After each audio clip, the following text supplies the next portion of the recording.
Right now, as you watch this video, Peter Thiel knows more about you than your closest friends do. He knows what you bought online last week. He knows which websites you visited at 2 a.m. when you couldn't sleep. He knows your political preferences, your relationship status, your financial situation, and your deepest fears, even if you've never heard his name. Through a network of companies he founded, funded, and controls, Thiel has built the most comprehensive surveillance apparatus in human history. It makes the NSA look like amateur hour. Facebook tracks 2.9 billion users across every device they own. Palantir analyzes government databases containing information on virtually every American citizen. PayPal processes financial data that reveals the intimate details of people's lives. And dozens of other Thiel-connected companies collect, analyze, and monetize your personal information 24/7. But here's what makes this story absolutely terrifying. Thiel didn't build this surveillance machine by accident. He built it deliberately, systematically, and with a specific vision of how technology should be used to control human behavior.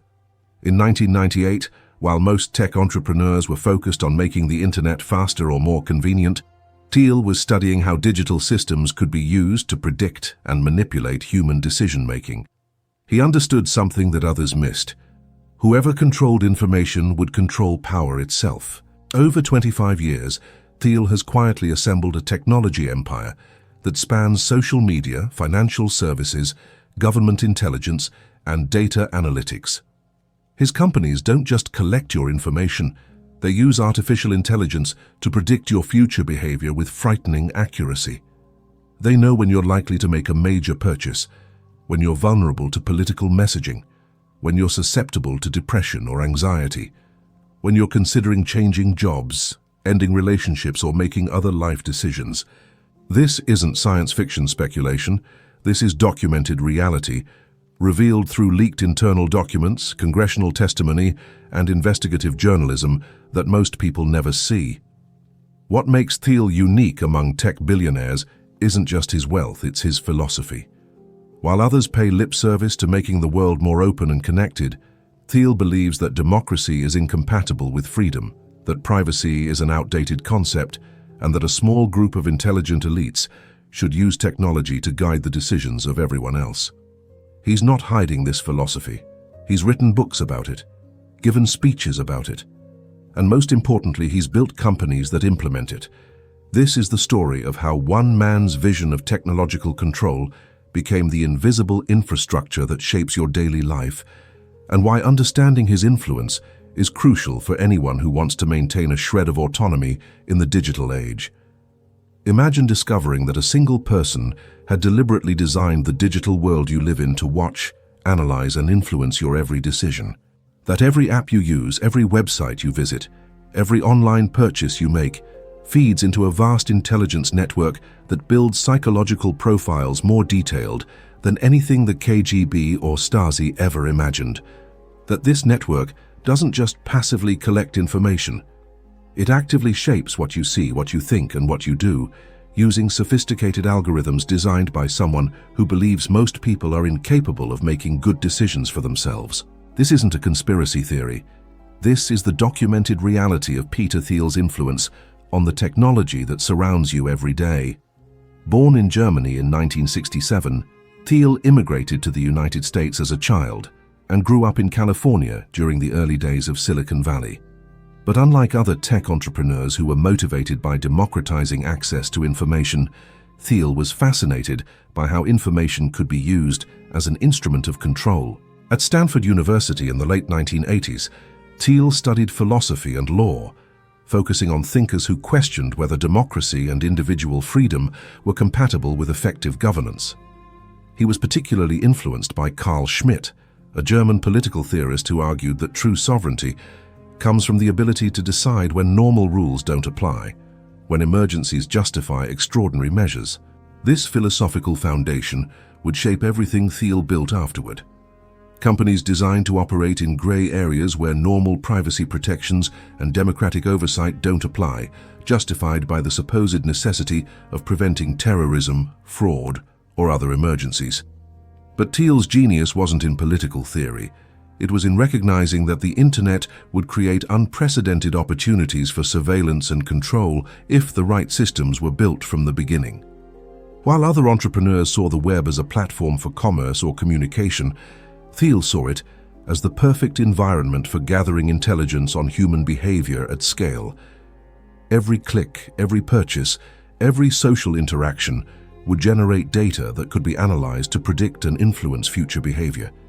The key insight that drove Thiel's career was understanding that power in the digital age would belong to whoever could collect the most data, analyze it most effectively, and use those insights to shape other people's decisions. This wasn't about building better products or creating value for consumers. It was about building systems that would make Thiel and his allies indispensable to governments and corporations that needed to understand and control large populations. Thiel's strategy was brilliant in its simplicity. Create companies that would become essential infrastructure for important activities like payments, social networking, and government intelligence. Once these companies were embedded in critical systems, they could gradually expand their surveillance capabilities without triggering public resistance. The approach worked because Thiel understood something that privacy advocates missed. Most people will trade their privacy for convenience if the trade happens gradually and if the surveillance is invisible. Facebook didn't start by announcing it would track users across the entire internet. It started as a college directory that gradually expanded its monitoring capabilities as users became dependent on the platform. PayPal didn't start by announcing it would analyze every financial transaction for intelligence purposes. It started as a convenient payment system that gradually built profiles on users' spending patterns and financial relationships. Palantir didn't start by announcing it would help governments spy on their own citizens. It started as a terrorism prevention tool that gradually expanded to analyze domestic populations for various security purposes. Each company began with a legitimate, useful service that people actually wanted. The surveillance infrastructure was built gradually, incrementally, and largely invisibly, so that by the time people realized how comprehensive the monitoring had become, they were too dependent on the services to opt out. This pattern, useful service first, comprehensive surveillance second, became Thiel's signature approach to building technology companies that could gather intelligence without triggering privacy concerns. But Thiel's influence extends far beyond the companies he directly founded. Through his venture capital firm Founders Fund, his fellowship program, and his extensive network of protégés, Thiel has shaped dozens of other companies that implement similar surveillance-first approaches to technology development. The result is an interconnected ecosystem of companies that share data, coordinate analysis, and work together to build comprehensive profiles of virtually everyone who uses digital technology. Your Facebook activity is analyzed by Palantir's algorithms. Your PayPal transactions are cross-referenced with social media data. Your internet searches are monitored by companies funded by Thiel's venture capital. Your location data is collected by apps built by Thiel's protégés. The individual pieces might seem harmless, but together they create a surveillance network that knows more about you than you know about yourself. What makes this particularly concerning is that Thiel has been remarkably open about his belief that most people shouldn't have privacy or autonomy over their own decisions. In his book, 0 to 1, Thiel argues that successful companies should seek monopoly power rather than competing in open markets. In his political writing, he's argued that democracy and freedom are incompatible. In his speeches, he's advocated for what he calls surveillance capitalism, using technology to monitor and guide human behavior for the greater good as defined by technological elites. Thiel doesn't see comprehensive surveillance as a necessary evil. He sees it as a positive good that allows intelligent people to make better decisions for society than ordinary people would make for themselves. This philosophical framework explains why Thiel's companies consistently push the boundaries of acceptable surveillance. They're not trying to balance privacy with functionality. They're trying to maximize surveillance capabilities while maintaining just enough privacy theater to prevent public backlash. Understanding Thiel's influence requires recognizing that we're not dealing with a traditional entrepreneur who accidentally built surveillance capabilities into useful products. We're dealing with someone who deliberately set out to build surveillance capabilities and wrapped them in useful products to ensure adoption. The story of how he succeeded reveals how the entire internet became a monitoring system designed not to serve users, but to analyze, predict, and control them. Let me take you back to where it all began. A Stanford University dorm room where a philosophy student was developing ideas that would reshape the digital world. Chapter 1. Stanford Beginnings, Stanford University, 1985. While most students were focused on getting good grades and finding jobs, Peter Thiel was studying something far more dangerous: how small groups of intelligent people could use superior information to control larger populations. Thiel had arrived at Stanford as a chess prodigy and philosophy major, but he quickly became fascinated by political theory that questioned the fundamental assumptions of democratic society. His professors later recalled him as brilliant but unsettling, someone who treated human society like a game to be won rather than a community to participate in.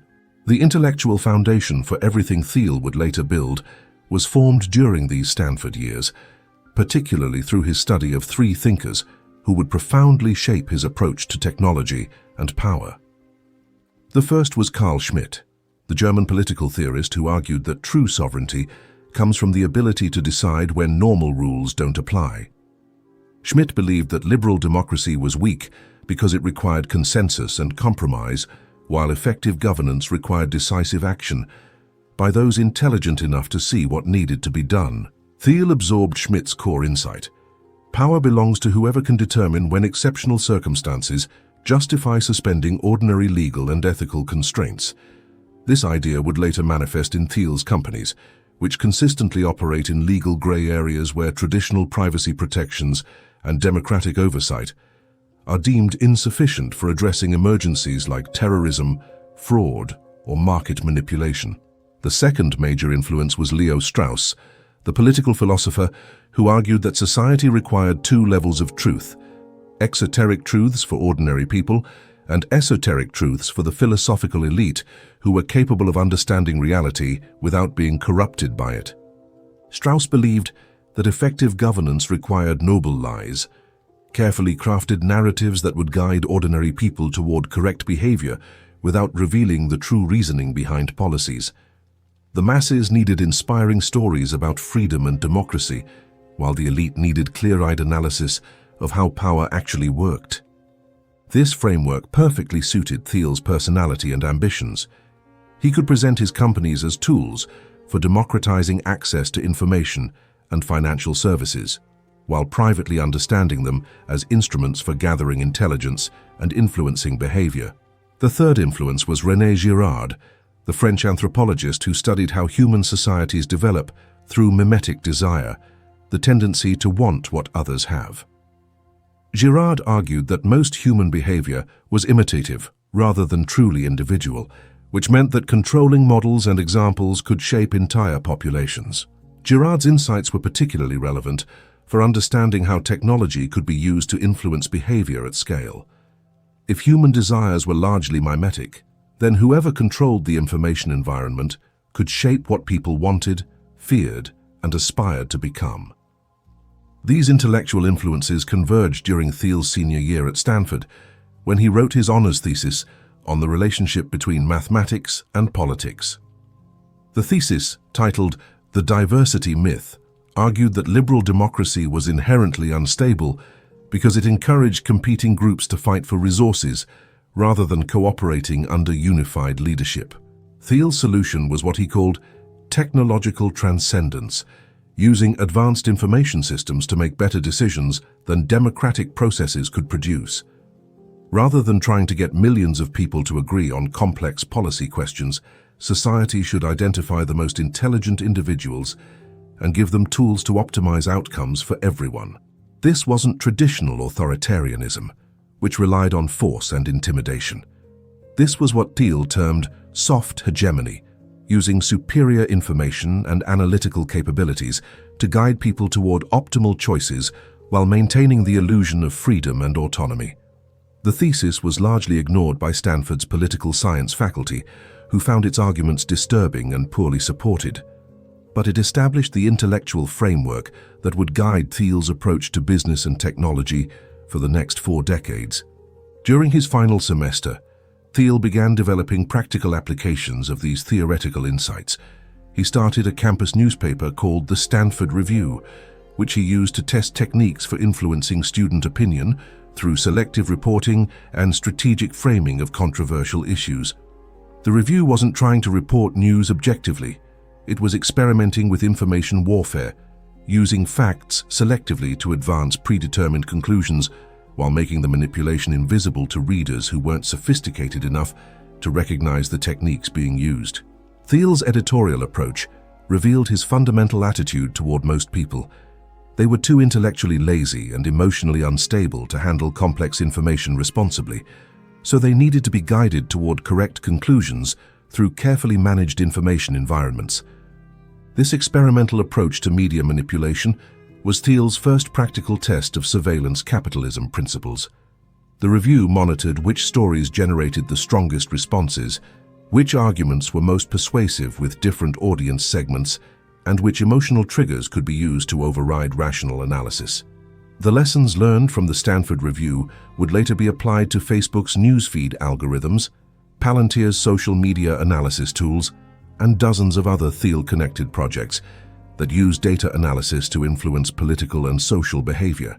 After graduating from Stanford, Thiel attended Stanford Law School, where he continued developing his theories about technology and governance. His law school classmates remember him as someone who treated legal principles as obstacles to be circumvented rather than rules to be respected. Thiel's law school experience reinforced his belief that traditional democratic institutions were inadequate for addressing the complex challenges of modern society. Legal systems moved too slowly, required too much consensus, and were too easily manipulated by special interests to make optimal decisions. The solution wasn't reforming democratic institutions, it was bypassing them through technological systems that could operate faster and more efficiently than traditional governance structures. During his final year of law school, Thiel began sketching out business plans for companies that would implement these ideas. The key insight was recognizing that the internet would create unprecedented opportunities for gathering intelligence on human behavior while appearing to provide useful services.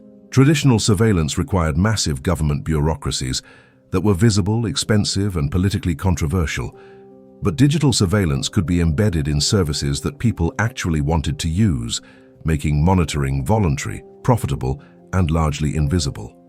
Thiel's law school notes from this period, later revealed during congressional investigations, show him developing what he called surveillance capitalism, business models based on collecting and analyzing personal information to predict and influence behavior. The core principle was simple: offer free or convenient services that encourage people to reveal personal information, then use that information to build analytical models that could be sold to governments, corporations, or other organizations that needed to understand and influence large populations. The business model was brilliant because it aligned user incentives with surveillance objectives. People would voluntarily provide personal information because they received immediate benefits, while the long-term value would accrue to whoever controlled the analytical infrastructure. By the time Thiel graduated from law school in 1992, he had developed a comprehensive strategy for building technology companies that would serve as intelligence-gathering platforms disguised as consumer services. The strategy required 3 components: useful products that would attract large user bases, sophisticated analytics that could extract insights from user behavior, and distribution networks that could influence decision-making based on those insights. Thiel spent the next several years working at traditional law firms and investment banks, but he was really conducting reconnaissance on how existing institutions gathered and used information. He was studying the intelligence needs of governments and corporations to identify opportunities for technological solutions.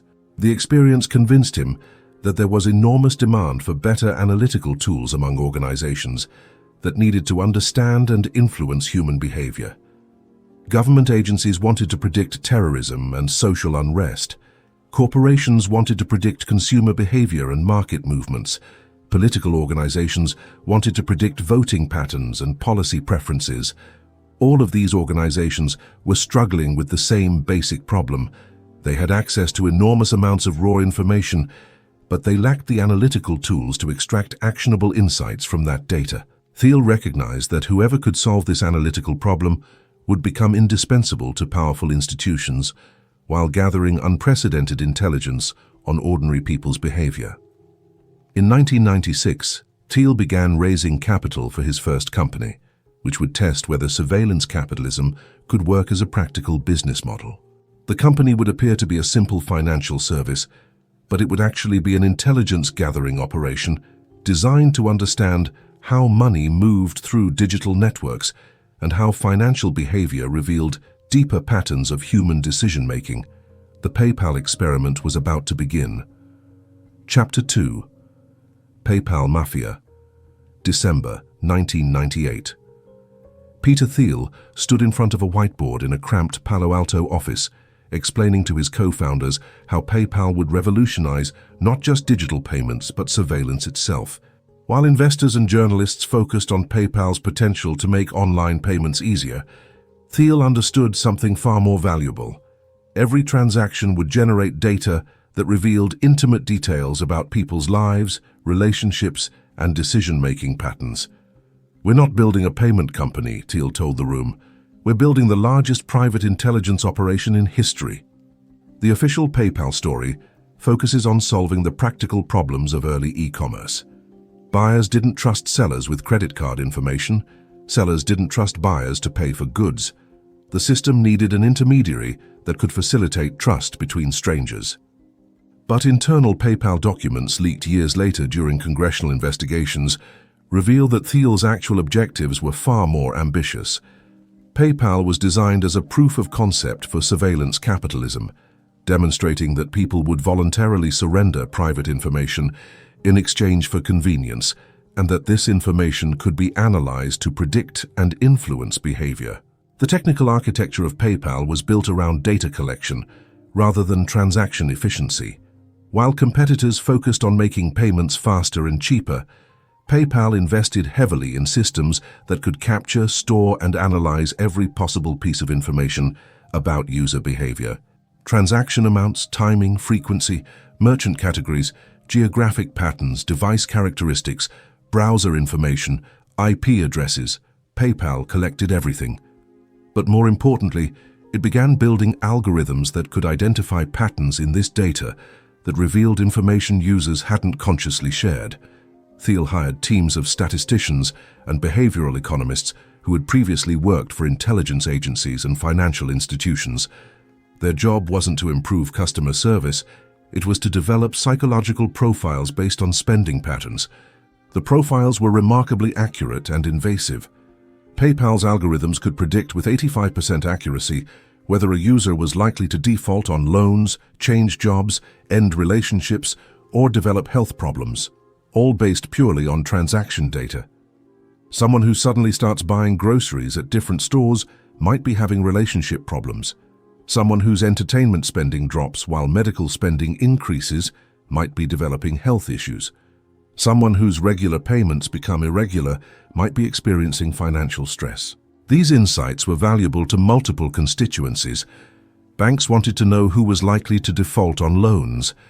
Insurance companies wanted to know who was likely to file claims. Employers wanted to know which job applicants were financially stable. Government agencies wanted to know who might be involved in illegal activities. But the real innovation wasn't the data collection.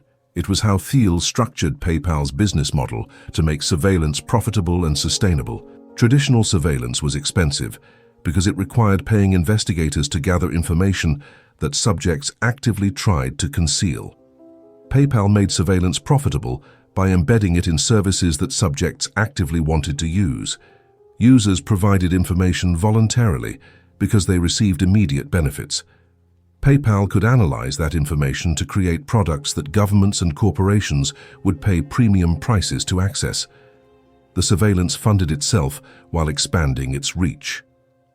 This business model attracted a specific type of investor and employee, people who understood that PayPal's real value lay in its intelligence capabilities rather than its payment processing. The early PayPal team included an unusually high concentration of individuals with backgrounds in intelligence, military operations, and financial analysis. These weren't typical Silicon Valley entrepreneurs focused on user experience and market growth.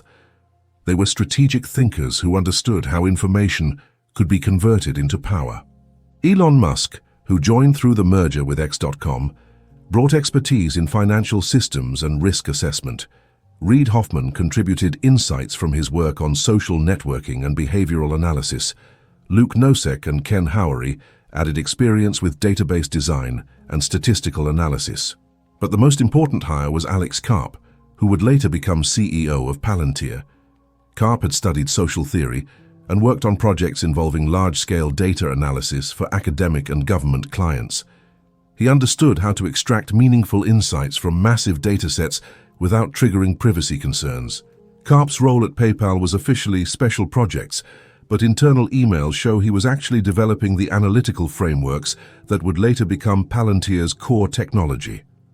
PayPal was serving as a testing ground for techniques that could be applied to much larger surveillance operations. The PayPal team experimented with different approaches to behavioral analysis.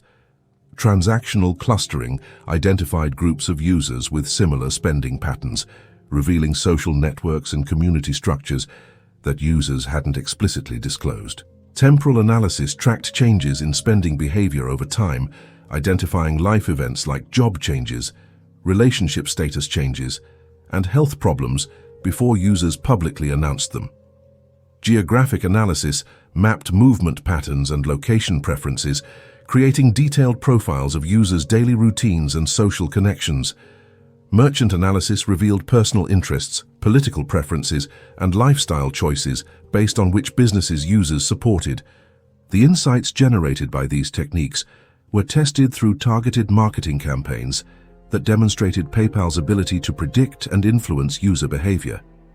The campaigns consistently outperformed traditional advertising by factors of 10 to 20x, proving that surveillance-based targeting was dramatically more effective than demographic-based approaches. This success attracted attention from organizations beyond PayPal's official customer base. Government agencies began requesting access to PayPal's analytical capabilities for national security purposes. Corporations began bidding for exclusive access to PayPal's behavioral insights for competitive advantage. Thiel recognized that PayPal had demonstrated the viability of surveillance capitalism, but the payment processing business was ultimately too small to fully realize the potential of these techniques. The real opportunity was building analytical platforms that could process data from multiple sources simultaneously. The PayPal sale to eBay in 2002 for $1.5 billion was presented as a successful exit for early-stage investors. But for Thiel and his core team, it was actually graduation from the pilot program to full-scale implementation. The proceeds from the PayPal sale provided capital for a new generation of companies that would apply surveillance capitalism principles across different industries and use cases. More importantly, the PayPal team had developed relationships with government agencies and corporate clients who understood the value of advanced behavioral analysis. The PayPal Mafia, as the alumni network became known, didn't disperse randomly across Silicon Valley. They moved systematically into positions where they could implement surveillance capitalism at much larger scale. Musk used PayPal insights to build Tesla's customer profiling systems and SpaceX's security protocols. Hoffman applied PayPal's network analysis techniques to LinkedIn's professional networking algorithms. YouTube's founders incorporated PayPal's behavioral prediction methods into video recommendation systems. But the most significant application was Thiel's next company, Palantir, which would take the analytical techniques developed at PayPal and scale them to process data from government databases containing information on virtually every American citizen. The PayPal experience had proven that surveillance capitalism was technically feasible and financially profitable. It had demonstrated that people would voluntarily surrender privacy for convenience. It had shown that behavioral analysis could predict human decision-making with remarkable accuracy. Most importantly, it had established relationships with government and corporate clients who were eager to purchase more sophisticated surveillance capabilities. The PayPal mafia hadn't just built a successful company, they had built the intellectual and technical foundation for transforming the entire internet into a surveillance platform. Each member of the team understood their role in this larger project. They would build companies that appeared to serve different purposes: social networking, video sharing, professional networking, transportation, space exploration, but that actually implemented the same underlying surveillance capitalism model. The network effect was intentional. Each company would collect different types of data about the same populations, creating comprehensive profiles that would be more valuable than the sum of their parts. Facebook would track social relationships and content preferences. LinkedIn would monitor professional activities and career development. YouTube would analyze entertainment choices and political interests. Tesla would collect location and travel patterns. SpaceX would gather information about high-value individuals and government contractors. Together, these companies would create the most comprehensive surveillance network in human history, all while appearing to provide useful consumer services. But the crown jewel of this network was still being developed in a secure facility in Palo Alto, where Thiel was building the analytical engine that would tie everything together. The Facebook investment was about to make surveillance capitalism mainstream. Chapter 3. Facebook Investment. June 2004. Mark Zuckerberg sat across from Peter Thiel in a Palo Alto conference room, completely unaware that he was about to hand control of the world's largest surveillance operation to someone who had spent years planning exactly this moment. Zuckerberg thought he was pitching a social networking site to a potential investor. Thiel saw something far more valuable: the perfect vehicle for implementing surveillance capitalism at global scale. While Zuckerberg talked about connecting college students and building online communities, Thiel was calculating how Facebook's data could be integrated with Palantir's analytical engines to create comprehensive psychological profiles of virtually everyone on Earth. The Facebook investment wasn't about believing in Zuckerberg's vision. It was about capturing the social networking space before someone else built a platform that Thiel couldn't control. Thiel's due diligence on Facebook was unlike anything Zuckerberg had experienced with other investors. Instead of focusing on user growth metrics and revenue projections, Thiel's team analyzed Facebook's data collection capabilities, user engagement patterns, and potential for behavioral manipulation. Internal emails from this period, obtained through congressional subpoenas, show that Thiel immediately recognized Facebook's potential as what he called the ultimate intelligence platform. Unlike PayPal, which only captured financial behavior, Facebook would capture social relationships, personal interests, political preferences, and emotional states. More importantly, Facebook's users would voluntarily provide this information because they were motivated by social connection rather than financial utility. They would share intimate personal details that they would never disclose in commercial transactions. Thiel's $500,000 investment in Facebook came with terms that were unusually favorable to the investor and unusually restrictive on the company's future development. The agreement gave Thiel veto power over major strategic decisions, guaranteed board representation, and included provisions that would allow him to block any acquisition or partnership that might limit his access to Facebook's data. But the most significant aspect of the investment was the intellectual property sharing agreement that few people understood at the time. The contract allowed Thiel to incorporate Facebook's technological innovations into his other companies, while requiring Facebook to integrate analytical tools developed by Thiel's team. This meant that Facebook's growth would directly benefit Palantir's surveillance capabilities, while Palantir's analytical insights would make Facebook more effective at capturing and monetizing user behavior. The synergy was immediately apparent to Thiel's team, even if it wasn't obvious to Facebook's other investors or employees. Facebook would become the data collection arm of Thiel's surveillance empire, while Palantir would provide the analytical infrastructure that transformed raw social media data into actionable intelligence. Thiel's involvement in Facebook went far beyond passive investment. He embedded technical advisors from Palantir directly into Facebook's engineering teams, ostensibly to help with scaling challenges, but actually to ensure that Facebook's architecture would support the kind of comprehensive data analysis that Thiel's other projects required. These technical advisors influenced key decisions about Facebook's development. The newsfeed algorithm was designed to maximize user engagement and data collection, rather than user satisfaction or information quality. The goal was keeping people on the platform as long as possible while capturing as much behavioral data as possible. The privacy settings were designed to be confusing and difficult to navigate, encouraging users to share more information than they intended while maintaining the legal fiction that sharing was voluntary. The data retention policies were structured to preserve information indefinitely, even when users attempted to delete their accounts or remove personal information. The platform architecture was designed to facilitate integration with external analytical tools, making it easier for Thiel's other companies to process Facebook's data for their own purposes. Most importantly, Facebook's early hiring was heavily influenced by Thiel's network, bringing in employees who understood the company's role in the larger surveillance capitalism project. Key Facebook executives had connections to intelligence agencies, military contractors, and financial institutions that specialized in behavioral analysis. These weren't coincidental hiring decisions.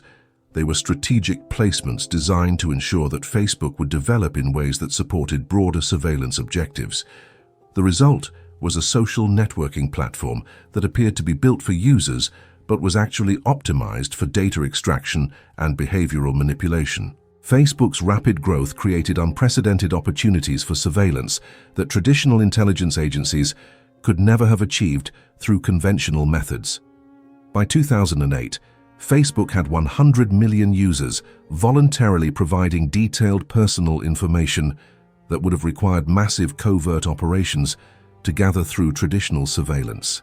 But the real breakthrough came when Facebook expanded beyond college campuses to include the general population.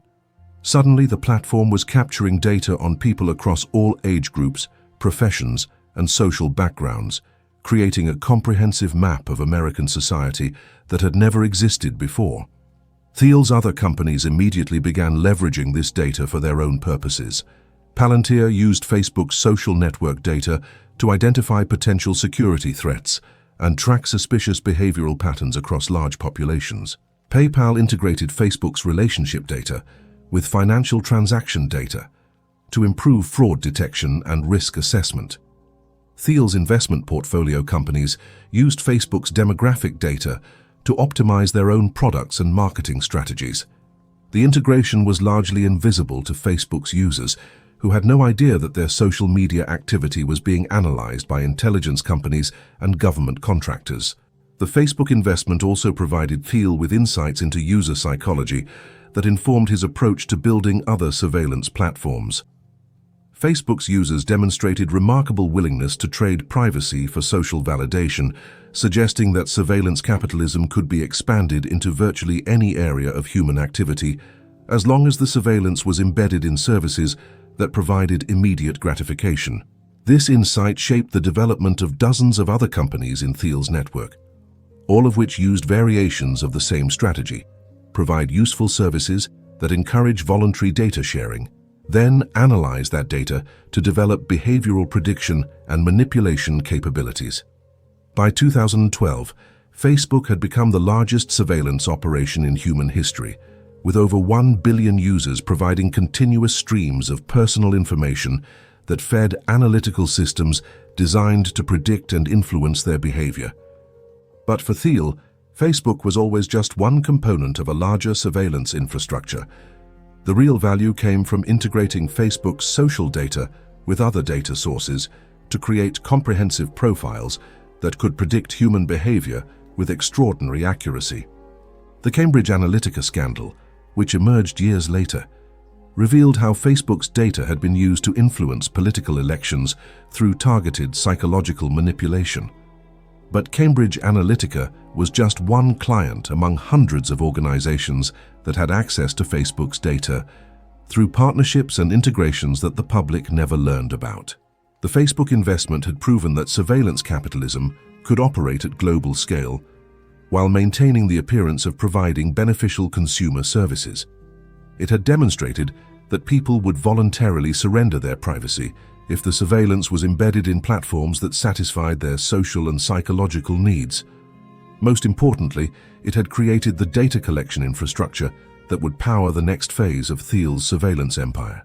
While Facebook was growing into a global platform, Thiel was using the insights and relationships from the Facebook investment to build something even more ambitious: a direct partnership with the US intelligence community that would give him access to government databases containing information on virtually every American citizen. The Palantir project was about to transform from a private surveillance company into the analytical backbone of the American security state. But first, Thiel needed to solve a crucial problem: how to gain the trust of intelligence agencies that were traditionally suspicious of private contractors who might prioritize profit over national security. The solution was elegant and disturbing. Thiel would make his surveillance capabilities so valuable to government agencies that they would become dependent on his technology, even if they didn't fully trust his motives. The CIA partnership was about to begin. Chapter 4: Palantir Birth. September 11, 2001. As terrorists flew planes into the World Trade Center and Pentagon, Peter Thiel was already calculating how the national security crisis would create unprecedented opportunities for surveillance capitalism. While most Americans watched the attacks in horror and confusion, Thiel understood immediately that 9/11 would shatter public resistance to government surveillance and create massive demand for new intelligence capabilities. Within days of the attacks, Thiel was meeting with contacts in the intelligence community who had been impressed by PayPal's analytical capabilities. The conversations weren't about preventing future terrorist attacks. They were about using terrorism fears to build surveillance systems that could monitor and analyze the entire American population. The intelligence officials Thiel met with were frustrated by their existing analytical tools, which were designed for traditional espionage rather than mass surveillance. They could intercept communications and gather intelligence on specific targets, but they lacked systems that could process massive amounts of data to identify patterns and predict threats before they materialized. Thiel recognized this as the perfect opportunity to implement his surveillance capitalism vision at the scale of the entire national security apparatus. He proposed building a company that would provide analytical services to intelligence agencies while retaining the right to use government data for his own purposes. The proposal was audacious. Thiel wanted access to the most sensitive government databases in exchange for providing analytical tools that those agencies didn't know how to build themselves. He would essentially become a private contractor with access to intelligence that was unavailable to elected officials or public oversight. But the proposal was also perfectly timed. In the aftermath of 9/11, intelligence agencies had enormous budgets and broad authorization to experiment with new surveillance technologies. Traditional oversight mechanisms were suspended or bypassed in the name of preventing future attacks. Thiel spent months developing relationships with key figures in the intelligence community, demonstrating PayPal's analytical capabilities and explaining how similar techniques could be applied to national security challenges. The demonstrations were remarkable and disturbing. Using only financial transaction data, Thiel's team could identify terrorist networks, predict criminal behavior, and map social relationships with accuracy that exceeded what intelligence agencies achieved through traditional surveillance methods. But Thiel was careful to present these capabilities as tools for protecting national security rather than instruments for domestic surveillance. The pitch focused on preventing terrorism, disrupting criminal organizations, and identifying foreign threats, purposes that intelligence officials found compelling and Congress found difficult to oppose. In May 2003, Thiel officially founded Palantir Technologies with funding from the CIA's venture capital arm, In-Q-Tel, along with private investors who understood the company's potential for government contracting. The name Palantir was taken from J.R.R. Tolkien's Lord of the Rings, where Palantir were crystal balls that allowed communication and surveillance across great distances. The reference wasn't subtle. Thiel was building a system that would allow comprehensive surveillance of entire populations from centralized locations. But the public explanation for Palantir's mission was carefully sanitized. According to press releases and marketing materials, Palantir was developing software to help government agencies analyze large datasets, for counter-terrorism and national security purposes. What those materials didn't explain was that Palantir's software was designed to integrate data from dozens of government agencies, private companies, and other sources to create comprehensive profiles of individual citizens who had never been suspected of any wrongdoing. The technical architecture of Palantir was built around what Thiel called total information awareness, the ability to access and analyze all available information about any individual or group in real time. This wasn't limited to government databases. Palantir was designed to integrate social media data, financial records, internet activity, location data, and any other information that could be digitally captured and analyzed. Thiel hired a team of engineers and analysts who had experience with intelligence operations, but who shared his vision of using technology to transcend traditional limitations on government surveillance. Many were former PayPal employees who understood how behavioral analysis could be applied to national security challenges. The early Palantir team included individuals with backgrounds in the CIA, NSA, FBI, and other intelligence agencies who brought institutional knowledge about government surveillance capabilities and needs. But they also included academics and technologists who specialized in data mining, machine learning, and behavioral prediction. This combination of intelligence experience and technical innovation allowed Palantir to build systems that exceeded what government agencies could develop internally, while maintaining the trust of officials who were skeptical of private contractors. Palantir's first major contract was with the Department of Defense for analyzing intelligence from Iraq and Afghanistan operations. The official purpose was identifying terrorist networks and predicting attacks against U.S. forces. But the contract also included provisions that allowed Palantir to retain and analyze military intelligence data for other purposes. The initial DoD contract demonstrated Palantir's capabilities and established the precedent for data retention that would become central to Thiel's surveillance strategy. Government agencies would provide data for specific analytical projects, but Palantir would keep copies of that data and integrate it into larger analytical models that served Thiel's broader objectives. This approach was technically legal because the contracts were structured as analytical services rather than data sales. Palantir wasn't selling government data to private clients. It was using government data to improve analytical models that could then be applied to future government contracts. But the distinction was largely meaningless in practice.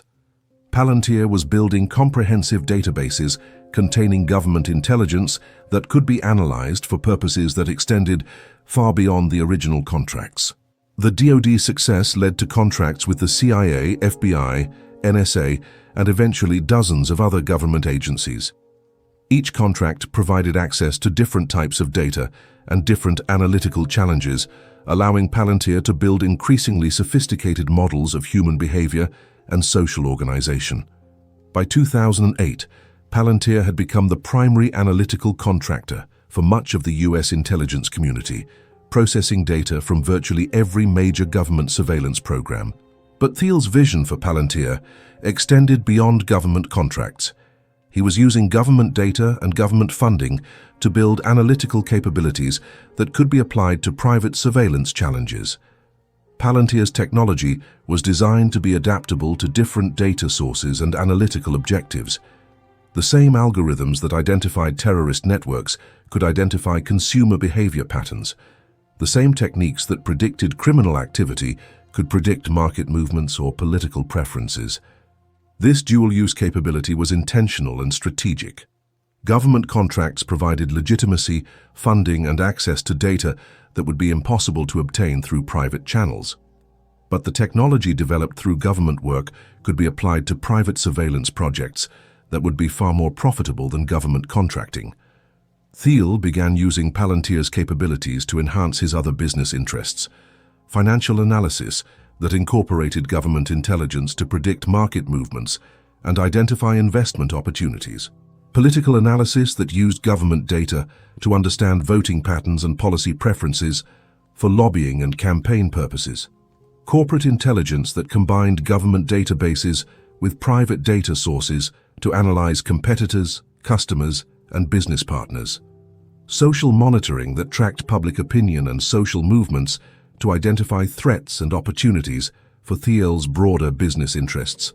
The integration was seamless because Palantir was designed from the beginning to serve multiple masters simultaneously.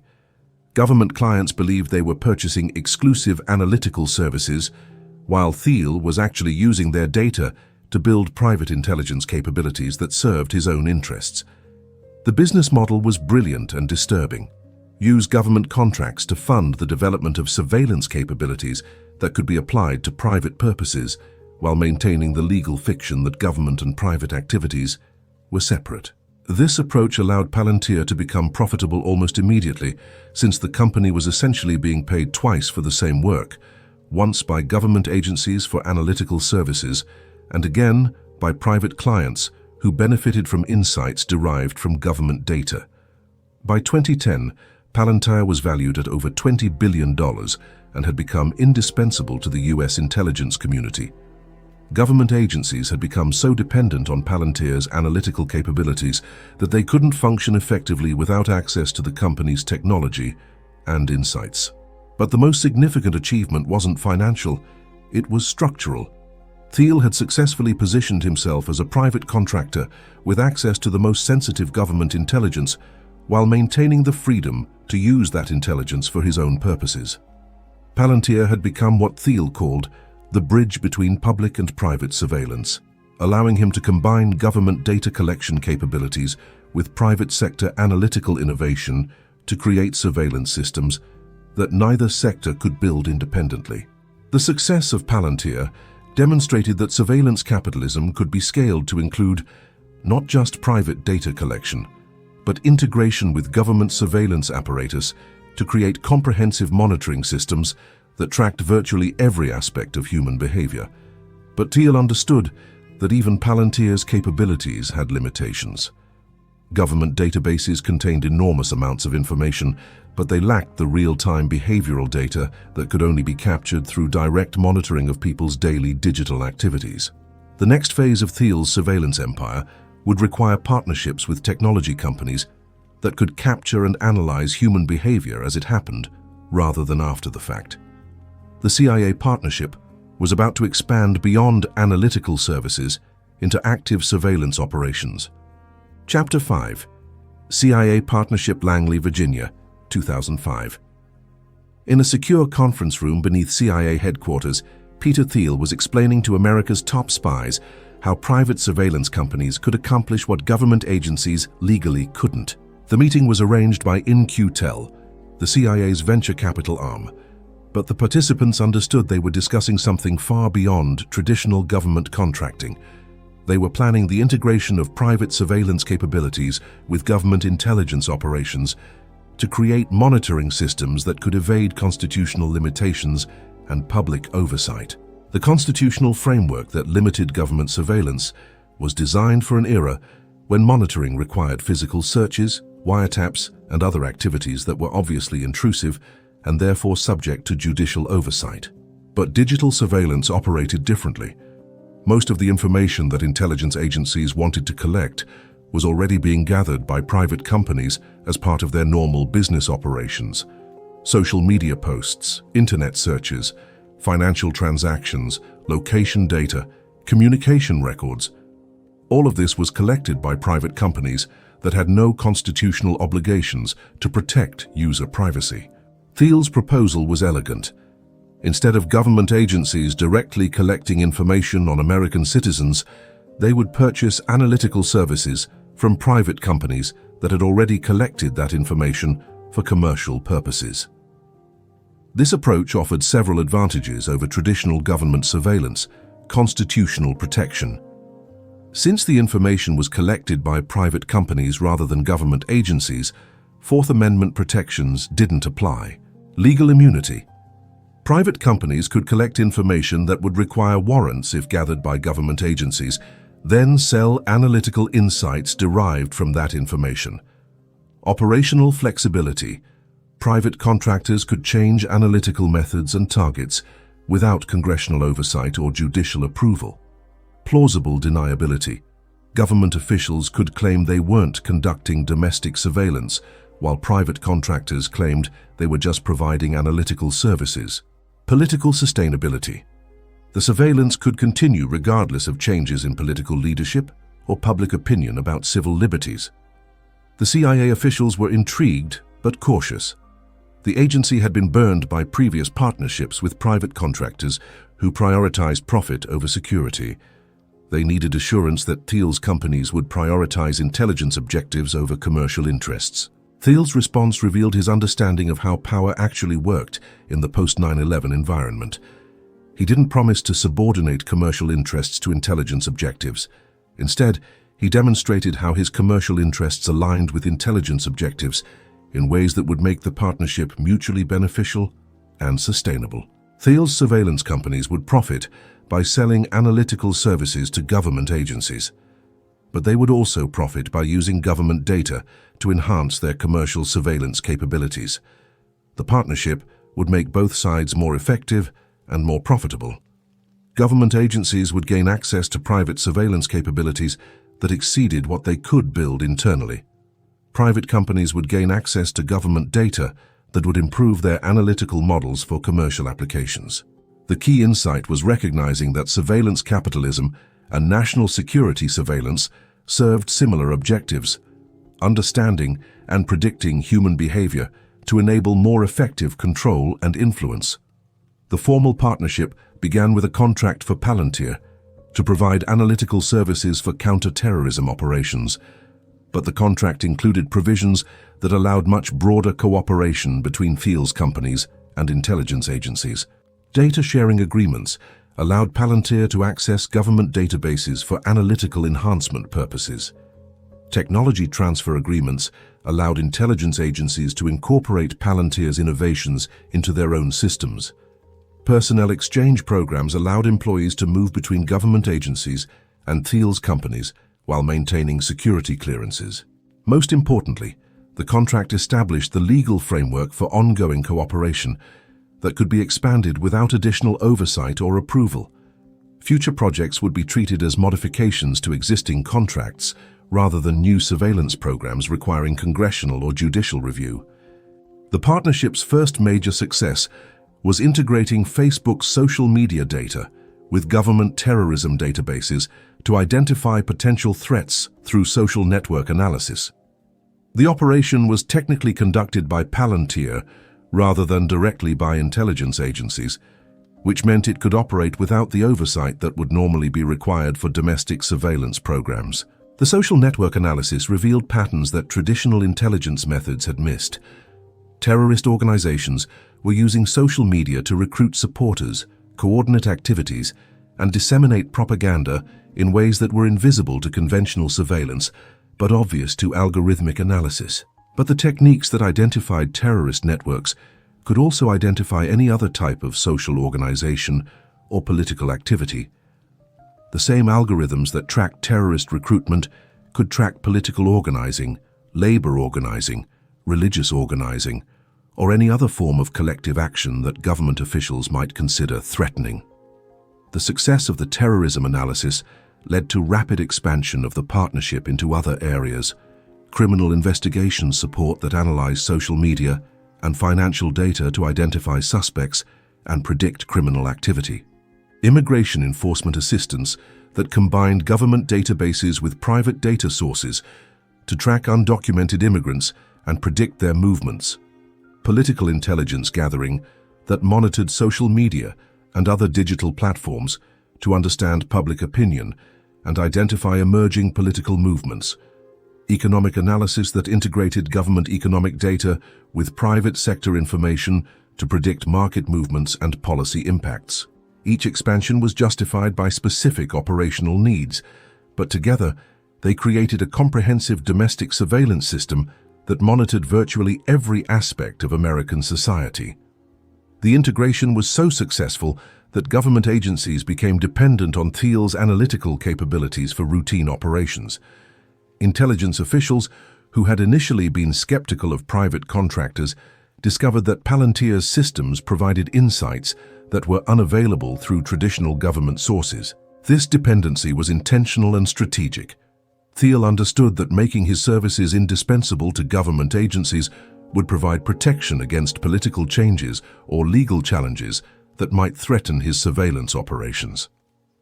By 2010, Palantir was processing data for over 40 government agencies and had become central to operations ranging from counter-terrorism to immigration enforcement to financial regulation. The company had access to more government data than most intelligence officials and could analyze that data in ways that exceeded government capabilities. But the most significant aspect of the partnership was how it normalized the idea that private surveillance companies should have access to government intelligence for commercial purposes. The legal fiction maintained that Palantir was simply providing analytical services to government clients, but in practice, the company was using government data to build commercial surveillance capabilities that were then sold to private clients who wanted similar analytical insights. Corporate clients could purchase modified versions of the same analytical tools that were being used for national security purposes.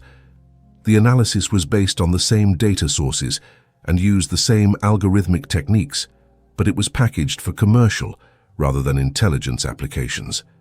This dual-use approach allowed Thiel to monetize government intelligence in ways that would have been illegal if done directly, but were technically legal when conducted through private analytical services.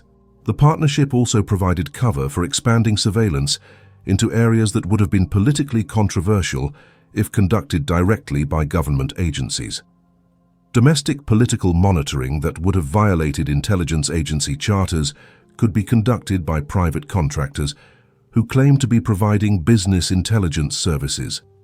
Financial surveillance that would have required congressional approval could be justified as fraud prevention services provided to private clients. The boundary between government surveillance and private surveillance became increasingly meaningless as the partnership expanded. Thiel's companies were collecting information for government purposes while using that information for commercial purposes, creating a surveillance system that served both public and private interests while being accountable to neither. By 2015, the CIA partnership had evolved into a comprehensive integration of government and private surveillance capabilities that exceeded what either sector could achieve independently. Intelligence agencies had access to private surveillance capabilities that circumvented constitutional limitations and political oversight. Private companies had access to government data that enhanced their commercial surveillance products beyond what market competition could justify. The partnership had proven that surveillance capitalism could be expanded beyond commercial applications to include integration with government surveillance apparatus, creating monitoring systems that combined the resources of both sectors to achieve comprehensive social control. But Thiel understood that even this level of surveillance integration had limitations.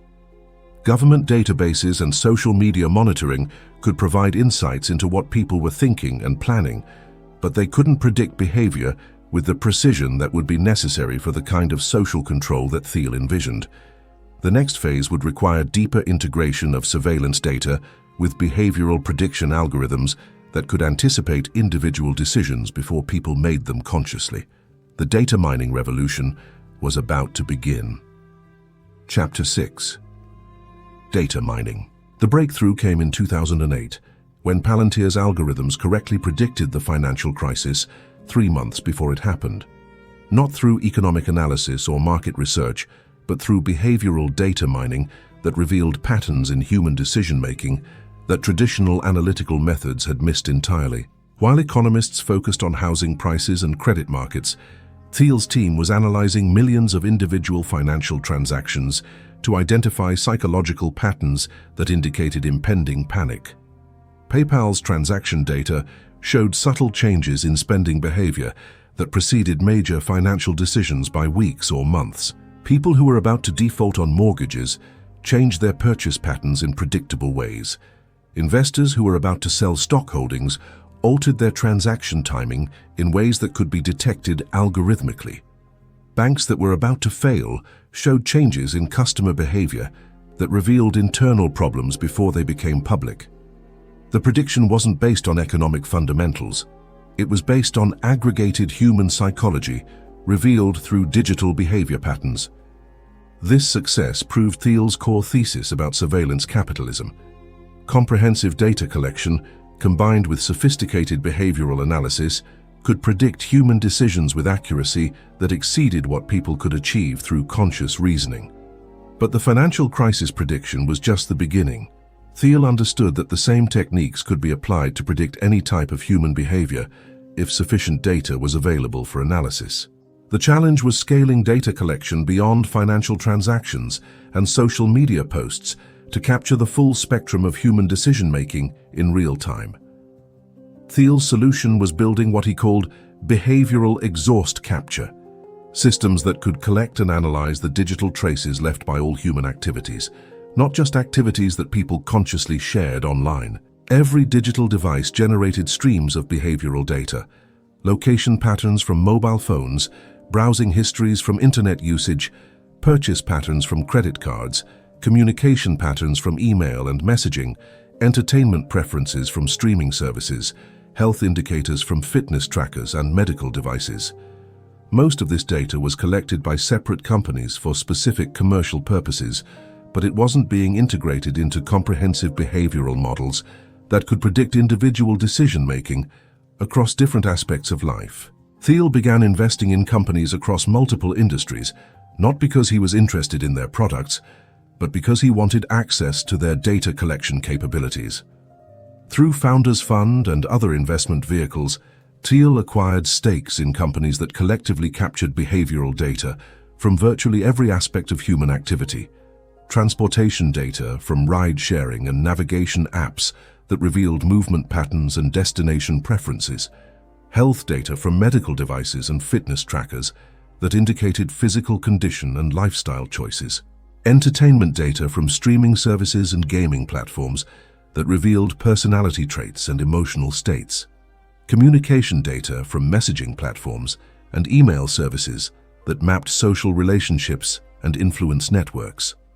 Financial data from payment processors and banking services that tracked economic behavior and resource allocation decisions. Professional data from career networking and productivity platforms that monitored work performance and professional relationships. Each investment appeared to be a separate business decision, but together they created a comprehensive data collection network that could monitor human behavior across all major life activities. The integration happened gradually and largely invisibly. Companies in Thiel's investment portfolio began sharing data for analytical enhancement purposes. APIs were developed that allowed cross-platform analysis of user behavior. Technical partnerships emerged that combined data from multiple sources to create more sophisticated user profiles. The legal framework for this integration was complex but carefully constructed to avoid privacy regulations and public oversight. Data wasn't being sold directly between companies. Instead, companies were purchasing analytical services from shared providers who happened to be owned or controlled by Thiel's network. The analytical services included insights derived from multiple data sources, but the legal structure maintained that each company was only sharing its own data for legitimate business purposes. Users consented to data sharing through terms of service agreements that were technically voluntary, but practically unavoidable for anyone who wanted to use digital services. The consent was often buried in legal language that obscured the actual scope of data collection and analysis. Privacy policies described data usage in general terms that didn't reveal how behavioral data was being integrated across platforms to create comprehensive psychological profiles. By 2012, Thiel's data mining network could analyze behavioral patterns for over 500 million individuals across multiple aspects of their daily lives. The analytical capabilities exceeded what government intelligence agencies could achieve through traditional surveillance methods. But the real breakthrough wasn't the scale of data collection. It was the sophistication of behavioral prediction algorithms that could anticipate individual decisions before people made them consciously. The algorithms identified patterns in behavioral data that revealed psychological states and decision-making processes that people weren't aware of themselves. Changes in smartphone usage patterns could predict mood changes days before people consciously recognized their emotional state.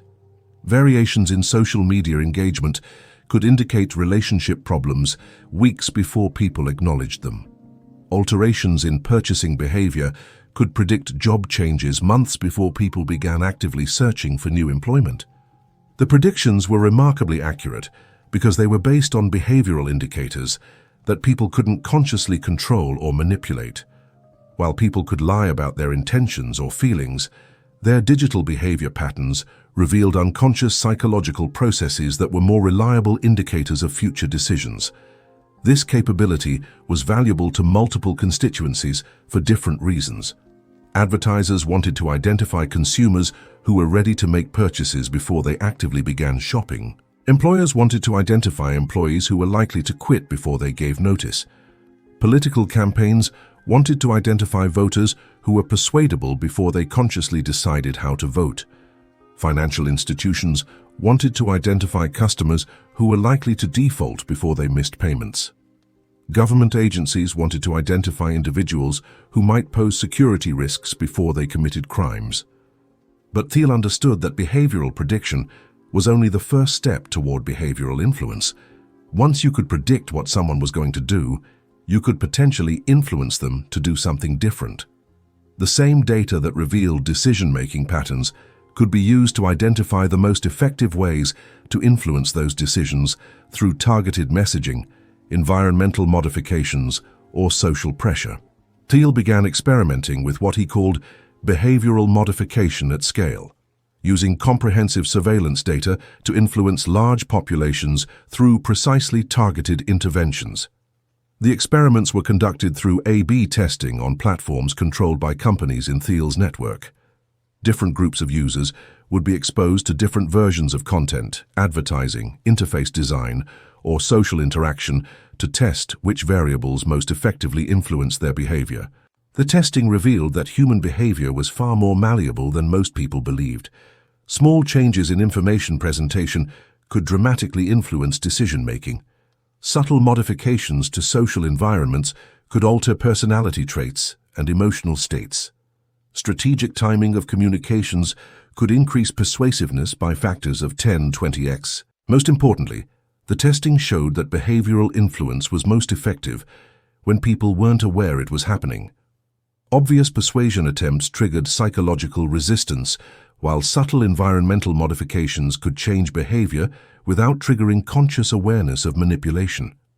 This insight led to the development of what Thiel called invisible influence infrastructure, systems that could modify human behavior through environmental changes that were too subtle to be consciously detected, but powerful enough to alter decision-making at population scale.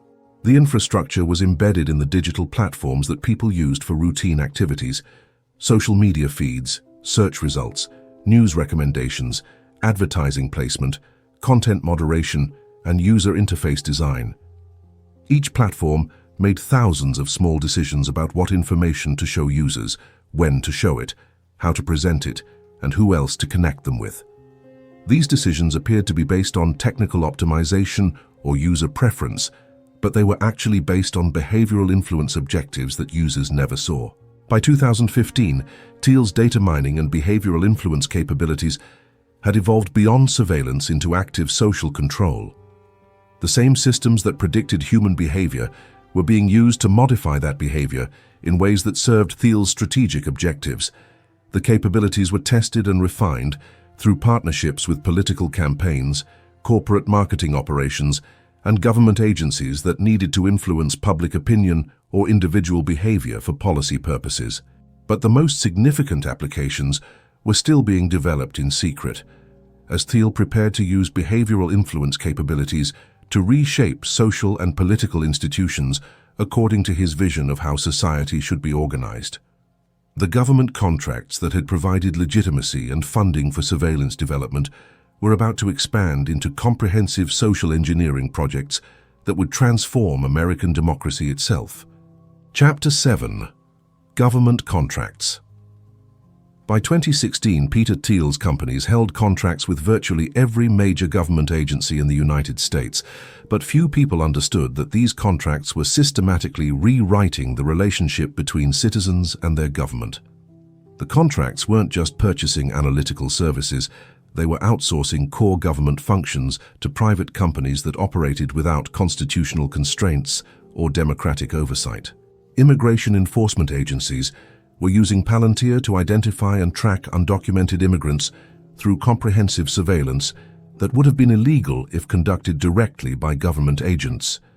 Criminal justice agencies were using Thiel's algorithms to predict which individuals were likely to commit crimes, then deploying police resources based on those predictions rather than evidence of actual criminal activity. Financial regulatory agencies were using behavioral analysis to identify suspicious transactions and freeze accounts without traditional due process protections. Intelligence agencies were using social media monitoring to track political dissent and social movements through surveillance that exceeded what the Constitution allowed for domestic operations. Each contract was justified by specific operational needs and presented as routine government procurement of technical services. But together, they created a comprehensive surveillance and control system that fundamentally altered the balance of power between government and citizens. The transformation was intentional and systematic. Thiel had studied how government surveillance capabilities were limited by constitutional protections, legal procedures, and political oversight that prevented agencies from monitoring and controlling populations as effectively as authoritarian regimes. But those limitations could be circumvented by outsourcing surveillance and control functions to private contractors who weren't bound by the same restrictions. Private companies could collect information that would require warrants if gathered by government agents. Private algorithms could make decisions about individual treatment that would require due process if made by government officials. Private surveillance could operate continuously without the judicial oversight required for government monitoring. The legal framework was carefully constructed to maintain the appearance of constitutional compliance while enabling comprehensive population control. Government agencies weren't directly conducting surveillance. They were purchasing analytical insights from private companies that happened to be based on comprehensive surveillance. Government officials weren't making decisions about individual treatment. They were implementing recommendations from algorithmic systems that happened to be designed to influence those decisions. Government surveillance wasn't targeting American citizens. It was analyzing data that private companies had collected for commercial purposes and that citizens had voluntarily agreed to share. The distinctions were legally meaningful, but practically meaningless. The result was government surveillance and control capabilities that exceeded what authoritarian regimes achieved through direct state power. Thiel's masterstroke was structuring the contracts to make government agencies dependent on his surveillance capabilities, while ensuring that those capabilities served his own strategic interests. Government agencies received analytical services that improved their operational effectiveness, but the data used for government analysis was retained by Thiel's companies and used to build commercial surveillance products that generated revenue independent of government contracts. Government officials believed they were purchasing exclusive analytical services, while Thiel was actually using government data to build private intelligence capabilities that he could monetize through commercial clients or use for his own political purposes. The dependency was comprehensive and intentional. Government agencies were gradually weaned off internal analytical capabilities and became reliant on Thiel's systems for routine operations. Budget pressures encouraged agencies to outsource functions that seemed technical rather than political. Congressional oversight focused on traditional procurement issues rather than surveillance capabilities. Public attention was directed toward obvious government surveillance programs rather than private contractor operations that were technically separate from government agencies. By 2018, several government agencies couldn't function effectively without access to Thiel's analytical systems. Immigration enforcement, criminal investigation, financial regulation, and intelligence operations had become dependent on private surveillance capabilities that operated without public oversight. But the most significant contracts weren't with traditional law enforcement or intelligence agencies. They were with government entities responsible for social policy and public administration that had never previously been involved in surveillance operations. Health agencies were using behavioral analysis to predict which individuals were likely to develop expensive medical conditions, then modifying insurance and treatment policies based on those predictions. Education agencies were using social media monitoring to assess student behavior and academic potential, then adjusting resource allocation and disciplinary policies accordingly. Social service agencies were using comprehensive surveillance to evaluate eligibility for government benefits, making decisions about individual support based on algorithmic analysis of personal behavior. Economic development agencies were using behavioral prediction to identify individuals who might be successful entrepreneurs or valuable employees, then directing educational and professional opportunities based on those assessments. The expansion of surveillance into social policy represented a fundamental transformation of government's role in society. Instead of providing services based on legal entitlements or democratic decisions, government agencies were using behavioral analysis to optimize individual treatment according to predicted outcomes. This approach was presented as evidence-based policymaking that would improve government efficiency and effectiveness. But it actually represented the implementation of technocratic social control that bypassed democratic decision-making processes. Citizens weren't being treated according to legal rights or political decisions. They were being managed according to algorithmic assessments of their value and potential that were based on comprehensive surveillance of their private behavior. The psychological impact was profound and largely invisible. People whose government benefits were reduced, whose children were tracked into different educational programs, whose job applications were rejected, whose insurance premiums were increased, most had no idea that these decisions were based on surveillance analysis rather than traditional criteria.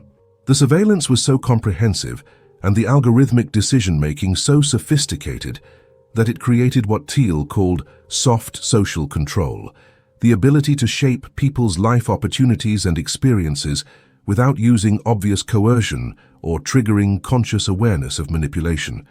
Citizens retained formal legal rights and democratic participation, but their actual life experiences were increasingly determined by surveillance systems that operated without their knowledge or consent.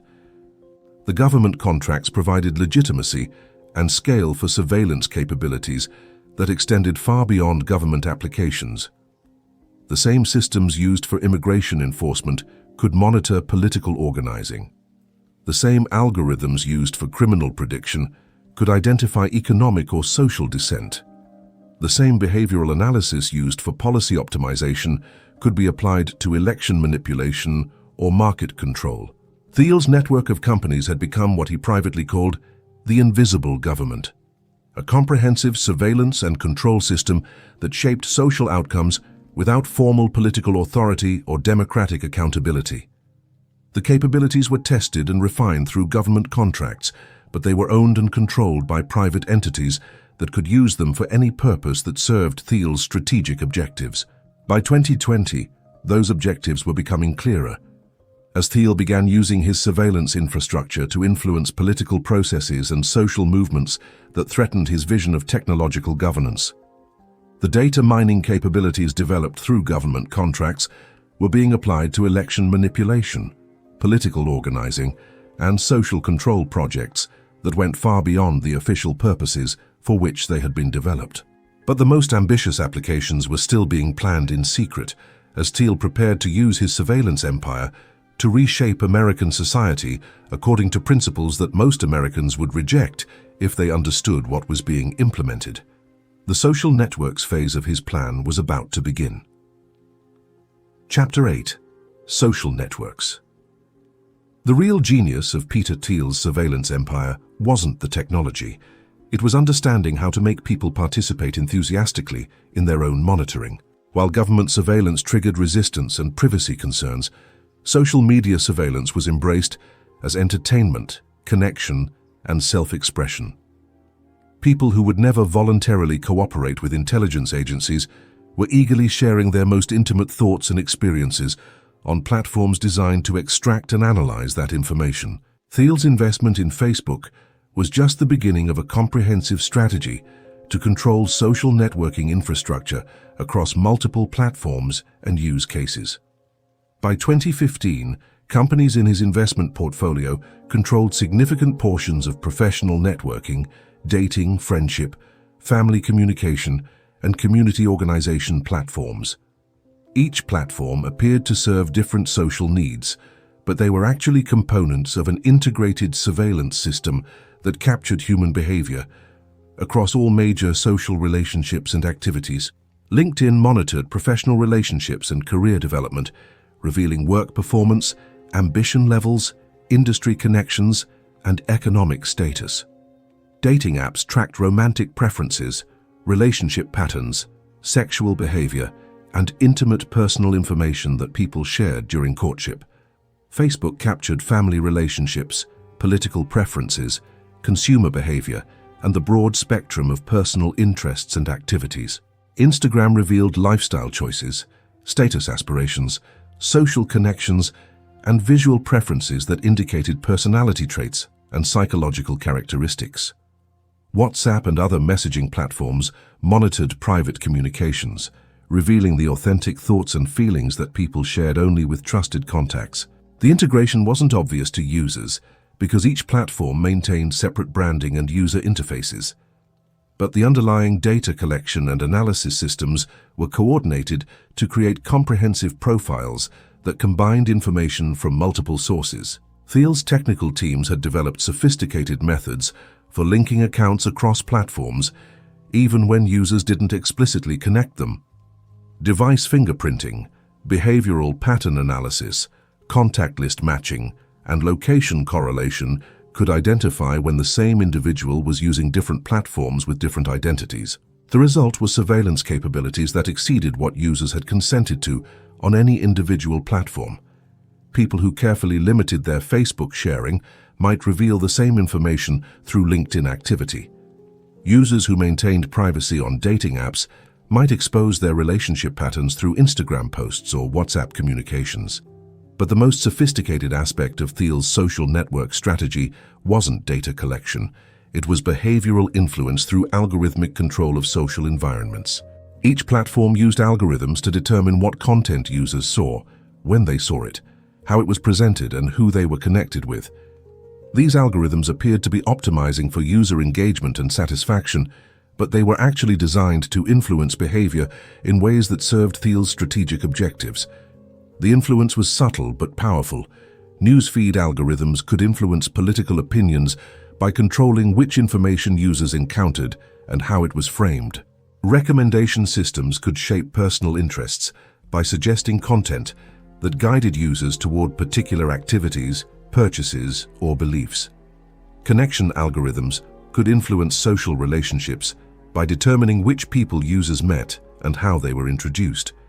Notification systems could modify behavior patterns by controlling when users received information and how urgently it was presented. Interface design could influence decision-making by making some choices easier than others, and by framing options in ways that encouraged particular selections. The influence happened gradually and largely unconsciously. Users believed they were making independent choices about what to read, who to connect with, and how to spend their time. But their choices were being shaped by algorithmic systems designed to guide them toward predetermined outcomes. The effectiveness was tested through continuous A/B experiments that measured how different algorithmic modifications influenced user behavior. Millions of users were unknowingly participating in psychological experiments designed to optimize methods for influencing their thoughts, feelings, and decisions. The experiments revealed that social influence was far more powerful than individual decision-making for determining human behavior. People who believed they were making independent choices were actually responding to social cues that could be artificially generated and strategically deployed through platform algorithms. Thiel's teams identified specific techniques that were particularly effective for influencing different types of decisions. Social proof manipulation involved showing users that other people were engaging in particular behaviors, even when those displays were artificially generated or selectively presented. Authority influence used endorsements from respected figures or institutions to validate particular viewpoints, regardless of whether those endorsements were authentic or representative. Scarcity pressure created artificial urgency around decisions by suggesting that opportunities were limited or time-sensitive. Reciprocity exploitation encouraged compliance by providing small benefits that created psychological obligations to return favors.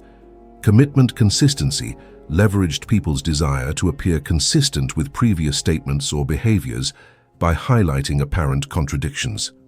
Fear activation triggered emotional responses that overrode rational analysis and made people more susceptible to influence. The techniques were applied systematically across Thiel's social network platforms to influence user behavior on issues ranging from consumer purchases to political preferences to life decisions about careers, relationships, and personal values. But the most ambitious application was using social network influence to reshape political and social movements according to Thiel's vision of how society should be organized. Thiel had studied how social movements developed and succeeded, and he understood that controlling information flows and social connections could determine which movements gained momentum and which were suppressed or misdirected. Through algorithmic control of social media platforms, Thiel could influence political organizing by limiting the visibility of content that promoted political activities he opposed while amplifying content that supported his preferred policies, disrupting the formation of social connections between potential activists by preventing them from discovering each other through platform recommendation systems, promoting divisive content that split opposition movements into competing factions that were easier to manage or defeat, identifying emerging political leaders and either recruiting them into his network or undermining their influence through targeted campaigns, creating artificial grassroots movements that appeared to represent authentic public opinion, but were actually managed through coordinated social media manipulation. The influence operations were sophisticated and largely invisible. Political activists who found their movements struggling to gain traction, their members becoming divided, or their messages failing to reach intended audiences, had no idea that their difficulties were the result of systematic algorithmic manipulation. The success of social network influence convinced Thiel that traditional political processes could be bypassed or controlled through technological means that were more effective than traditional lobbying, campaign contributions, or electoral participation. Why fight for political change through democratic processes when you could achieve the same results by controlling the information environment that shaped public opinion and political behavior? This insight led to the next phase of Thiel's surveillance empire, using behavioral prediction and influence capabilities to anticipate and control social and political developments before they could threaten his vision of technological governance. The predictive analytics phase would transform surveillance from monitoring what had happened to controlling what would happen. Chapter 9. Predictive Analytics. In 2016, while political analysts were confident that Hillary Clinton would easily defeat Donald Trump, Peter Thiel's predictive algorithms were calculating a very different outcome. The algorithms weren't analyzing polls, expert opinions, or traditional political indicators. They were processing behavioral data from millions of Americans to identify psychological patterns that predicted voting behavior with unprecedented accuracy. Social media posts, search queries, online purchases, location patterns, communication networks, all of it fed into machine learning models that could predict individual voting decisions months before Election Day. But Thiel wasn't just predicting the election outcome. He was actively working to influence it through targeted behavioral manipulation that few people understood was happening. The 2016 election became the first large-scale test of what Thiel called algorithmic democracy, using comprehensive surveillance data to predict and control political outcomes without relying on traditional campaign methods.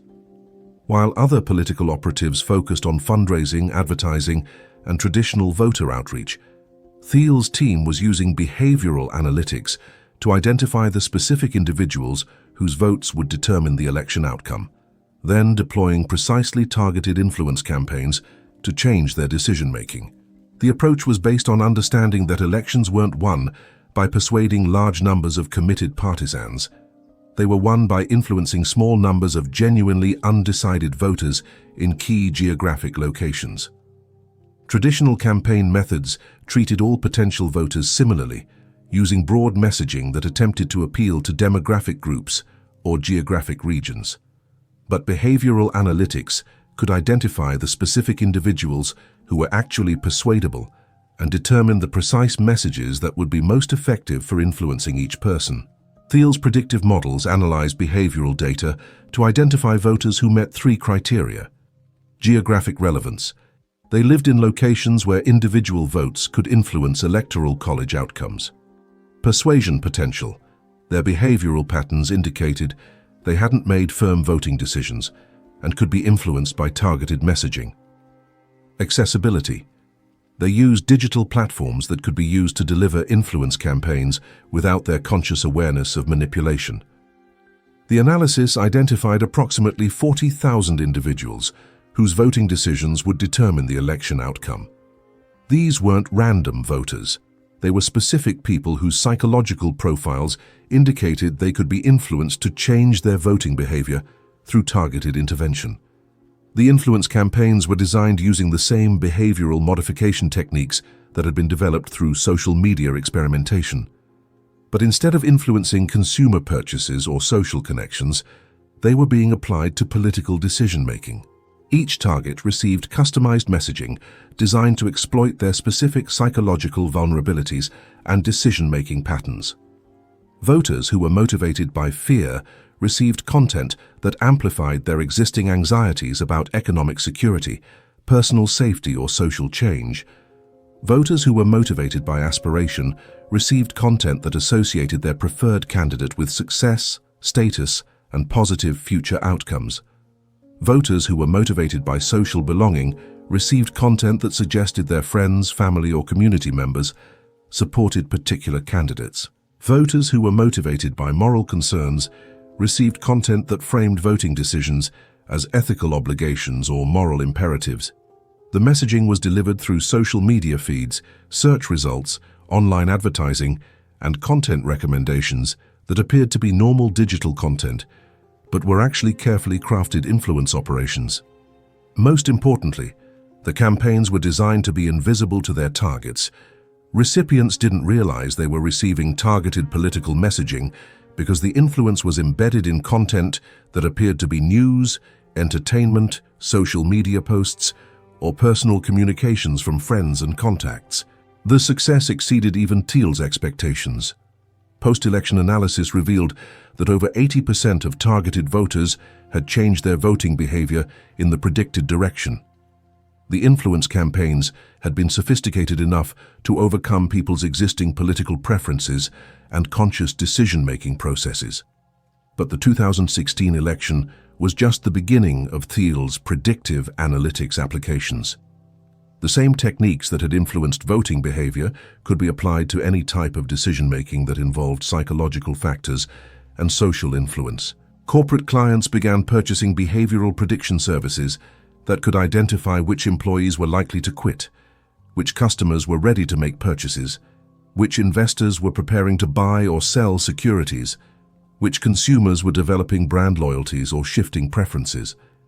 Government agencies began using predictive analytics to identify which individuals were likely to commit crimes, apply for benefits, migrate to different locations, or engage in political activism that might require surveillance or intervention. Financial institutions began using behavioral prediction to assess credit risk, insurance claims probability, and investment potential based on digital behavior patterns rather than traditional financial metrics. But the most sophisticated applications were still being developed in secret, as Thiel's team worked on what they called social outcome prediction, the ability to anticipate and influence major social and political developments before they became visible to traditional analysis. The algorithms could predict economic trends by analyzing millions of individual financial decisions before they aggregated into market movements, social movements by identifying behavioral patterns that indicated when political organizing was developing among particular populations, policy preferences by monitoring how public opinion was shifting on issues before those changes became apparent through traditional polling. security threats by recognizing behavioral indicators that suggested individuals or groups might be planning illegal activities, cultural changes by tracking how values and beliefs were evolving across different demographic and geographic segments. The predictions were remarkably accurate because they were based on behavioral indicators that people couldn't consciously control or conceal. While people could lie to pollsters or misrepresent their intentions, their digital behavior patterns revealed unconscious psychological processes that accurately predicted their future actions. This capability was revolutionary for organizations that needed to make strategic decisions based on future developments rather than current conditions. Investment firms could anticipate market movements and position their portfolios accordingly. Political campaigns could identify emerging issues and develop messaging strategies before their opponents recognized the opportunities. Government agencies could prepare for social problems before they became critical. Corporations could adapt their business strategies to cultural changes before their competitors understood what was happening. But Thiel understood that predictive analytics was only valuable if it was combined with influence capabilities that could control the outcomes being predicted. The most powerful application wasn't just predicting what would happen, it was using prediction capabilities to identify intervention points where targeted influence could change what would happen. Thiel's teams began developing what they called outcome modification systems that used predictive analytics to identify the specific individuals, decisions, and timing that would be most effective for achieving desired social or political results. Instead of reacting to social and political developments after they occurred, Thiel could anticipate developments while they were still forming and deploy influence campaigns that shaped their direction according to his strategic objectives. The capability was tested through pilot projects that targeted specific policy decisions, market movements, and social trends to determine how effectively behavioral influence could control complex social outcomes. The results demonstrated that relatively small, precisely targeted influence campaigns could create large-scale social changes by identifying and influencing the key decision-makers and psychological dynamics that determined how developments unfolded. By 2020, Thiel's predictive analytics capabilities had evolved beyond forecasting future events to engineering future events according to predetermined plans.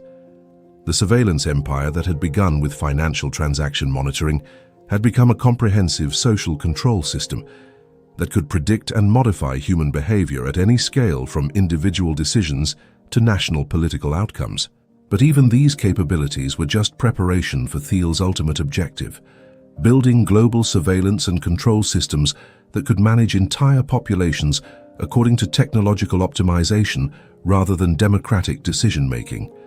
The global expansion phase was about to begin. Chapter 10. Global Expansion. What Peter Thiel had built in America was impressive, but it was just the prototype. By 2018, Thiel's surveillance technologies were being deployed in over 40 countries, creating a global network of behavioral monitoring and influence capabilities that exceeded what any government had ever achieved independently. The expansion wasn't random. It was strategically planned to establish technological infrastructure that could override national sovereignty and democratic governance through surveillance capitalism that operated above and beyond traditional political authority. Thiel had studied how global power actually worked in the 21st century, and he understood that technological control over information flows and behavioral influence was becoming more important than traditional military or economic power.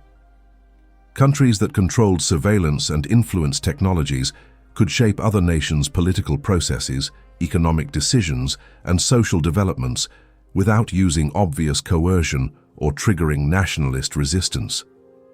The global expansion began with partnerships that appeared to be routine technology exports and business development, but that actually established surveillance infrastructure designed to monitor and influence foreign populations. European governments were offered analytical services for counter-terrorism and immigration enforcement that happened to create comprehensive surveillance databases on their entire populations. Asian governments received social media monitoring and economic analysis tools that helped them understand public opinion, while providing Thiel's companies with behavioral data on billions of additional users. Latin American governments were provided with financial crime detection and political stability analysis that enhanced their security capabilities while extending Thiel's surveillance network into new geographic markets. African governments received development assistance and technology transfer programs that appeared to support economic growth, but actually established data collection infrastructure that could monitor and influence entire societies. Each partnership was structured to appear mutually beneficial while ensuring that Thiel's network retained control over the analytical capabilities and data access rights that created real power. Foreign governments received useful services that enhanced their immediate operational effectiveness, but Thiel's companies retained the ability to analyze their data for global strategic purposes and to influence their political processes through the same behavioral modification techniques that had been tested in American markets.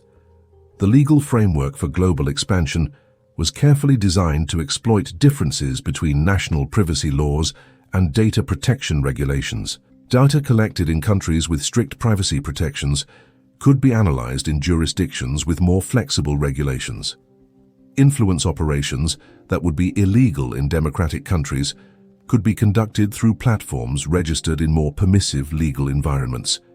International data transfers were structured as analytical services rather than surveillance operations, allowing comprehensive monitoring to operate under commercial rather than intelligence frameworks. Most importantly, the global network was designed to operate as an integrated system rather than separate national operations. Data from all countries was combined into unified analytical models that could identify global patterns and predict international developments. Thiel's teams could analyze economic data from multiple countries to predict currency movements and trade disruptions. They could monitor political developments across regions to anticipate social movements and policy changes. They could track health and environmental data globally to predict crises and resource conflicts. The analytical capabilities provided Thiel's network with strategic advantages that exceeded what individual governments could achieve through traditional intelligence methods. But the most significant aspect of global expansion was using surveillance infrastructure to influence international political and economic developments according to Thiel's vision of technological governance. Thiel believed that democratic decision-making was inefficient and unstable for addressing complex global challenges like climate change, technological regulation, and economic inequality. These problems required coordinated responses that democratic processes were too slow and conflicted to provide effectively. The solution was using technological systems to guide political and economic decisions toward optimal outcomes without relying on democratic consensus or national sovereignty. Through behavioral influence capabilities deployed across multiple countries, Thiel could shape public opinion and political processes to support policies that served his strategic objectives, regardless of what national populations might prefer through democratic processes. The influence operations were sophisticated and largely invisible to their targets. Electoral influence involved analyzing voter behavior across multiple democracies to identify opportunities for influencing election outcomes through targeted behavioral modification campaigns. Policy influence included monitoring public opinion formation on key issues and deploying messaging campaigns that shaped political debates according to predetermined objectives. Economic influence used financial behavior analysis to predict and influence market movements, currency values, and resource allocation decisions across multiple countries. Social influence targeted cultural and social movements to either amplify or suppress developments that aligned with or threatened Thiel's long-term strategic vision. The operations were conducted through the same social media and digital platform infrastructure that had been developed for domestic surveillance, but they were coordinated across national boundaries to achieve global rather than local objectives. Citizens in targeted countries had no idea that their political preferences, economic decisions, and social movements were being influenced by foreign surveillance operations designed to advance someone else's strategic interests. The success of global influence operations convinced Thiel that traditional international relations based on national sovereignty and democratic governance were becoming obsolete. Technological control over information and behavior was creating new forms of power that operated above and beyond traditional political authority. Whoever controlled the most sophisticated surveillance and influence capabilities could effectively govern global developments regardless of formal political structures.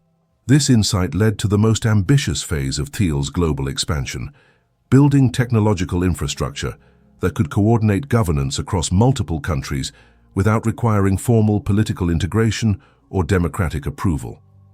The system was designed as a network of surveillance and influence capabilities that could optimize policy coordination across national boundaries by shaping political processes in each country toward compatible outcomes. Instead of trying to create formal international institutions that would require democratic approval and ongoing political negotiation, Thiel was building technological systems that could achieve the same coordination through behavioral influence that operated below the threshold of conscious political awareness. Citizens in different countries would believe they were making independent democratic decisions about their national policies, while actually being guided toward choices that served global optimization objectives determined by technological analysis rather than democratic deliberation.